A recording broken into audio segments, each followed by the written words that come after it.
Sa video natin ngayon mga maestro ay pag-usapan pa rin natin itong tungkol sa DepEd PBB 2023. Ayan, so meron nga po tayong panibagong update ngayon mga maestro patungkol pa rin dito sa status po ng ating PBB 2023. Kung napanood po ninyo yung video ginawa ko kahapon, meron po ako nabanggit doon na may kumakalat po sa social media patungkol nga po sa status po per region ng PBB 2023. Although hindi ko muna po siya binalita kasi nga po ay gusto po natin ma-confirm kung yun po ay totoo mga maestro. So confirm po ngayong araw, October 29, yun po ay na-post mismo ni Sir Benjo Basas po ng Teachers Dignity Coalition. Ayan, so shoutout po kay Sir Benjo and credits po sa kanya. Sa kanya po natin kinuha itong information po na ating ipinamamahagi po ngayong araw sa video po natin. Alright?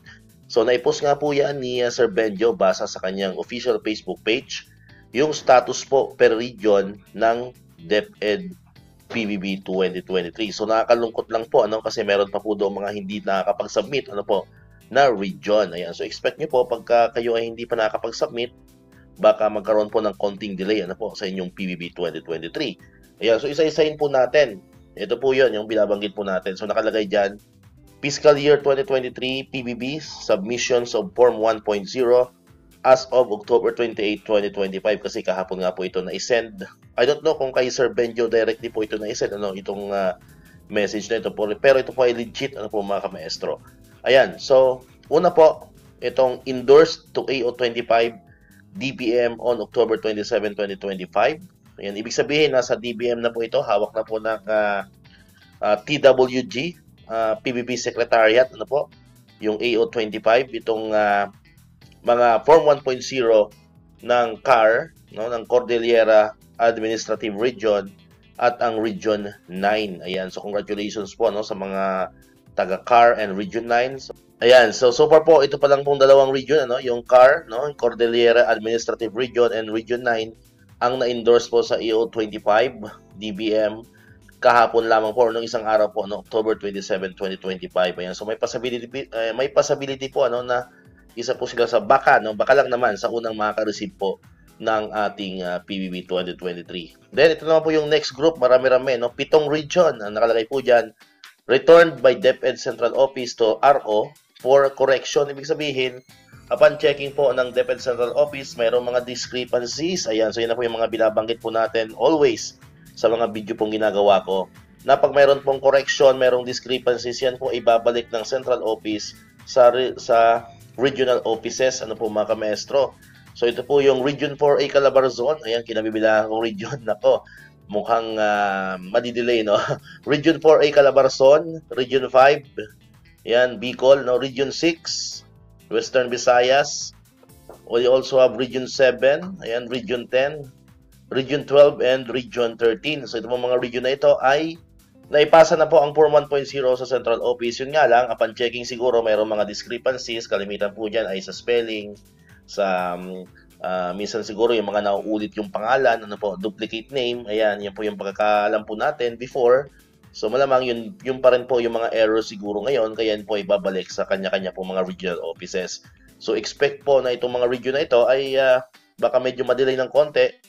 Depende na lamang po yan kung mabilis po nilang maayos po yung mga correction at ibalik agad nila sa central office. Then pag corrected na, ipo-forward na rin po agad yan sa AO25 So yun, ito po yung 7 region na ibinalik po sa kanya-kanya mga RO for correction ng Form 1.0.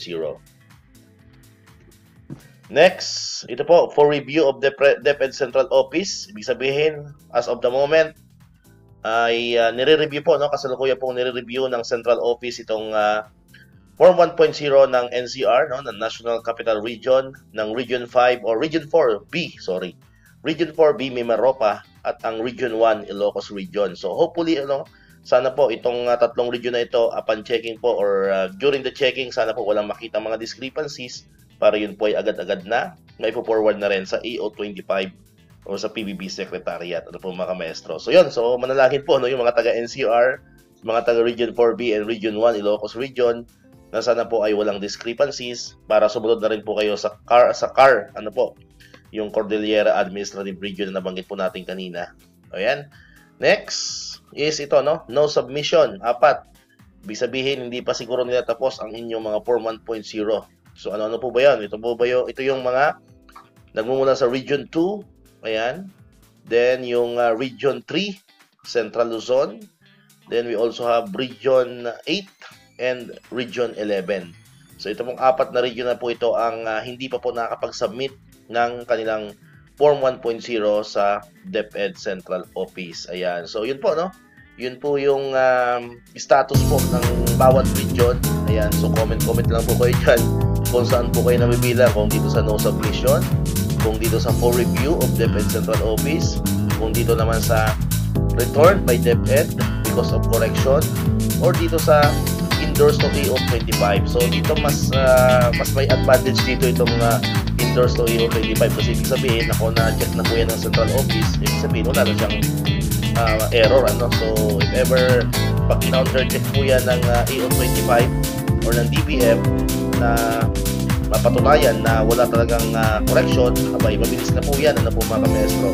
Agad-agad na po yan magpapalabas ng SARO, ano, at ng NCA for releasing na po ng inyong PBB 2023 at may papasok na po yan sa inyong mga ATM account, ano po mga kamestro. So yun, so sana tuloy-tuloy na, ano, sana ay wala nang makitang discrepancies ang DBM kasi na-correct naman po yan ng DepEd Central Office. So congratulations na po agad, ano, dito sa Cordillera Administrative Region at saka sa Region 9. Alright, so yun, so comment na po kayo dyan, ano ba yung sa loobin ninyo dito, no? Pwede po kayo mag-comment nyo sa ating comment section.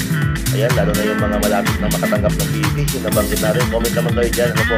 Then yung mga wala pang submission, ayan, shoutout nyo yung mga RO nyo, ano po mga kamestro, no? Baka sakaling marinig nila yan at magmadali na silang isubmit ang inyong mga Form 1.0. Alright, so dito ko natatapusin itong ating video ngayon, mga kamestro. Kung di ka pa nakakapag-subscribe, click mo na ang subscribe button dyan para ikaw yung unang nakapanood ng mga videos na na-upload natin. Katulad dito, yung mga updates pa rin about sa PBB 2023 and other benefits ng mga teachers and government employees. And syempre, click mo na rin ang notification bell button para ma-notify ka, always updated ka pag may mga bago tayong uploaded na videos. So muli, maraming salamat sa inyong panonood at pakikinig. Once again, El Maestro, see you on my next vlog. Bye-bye!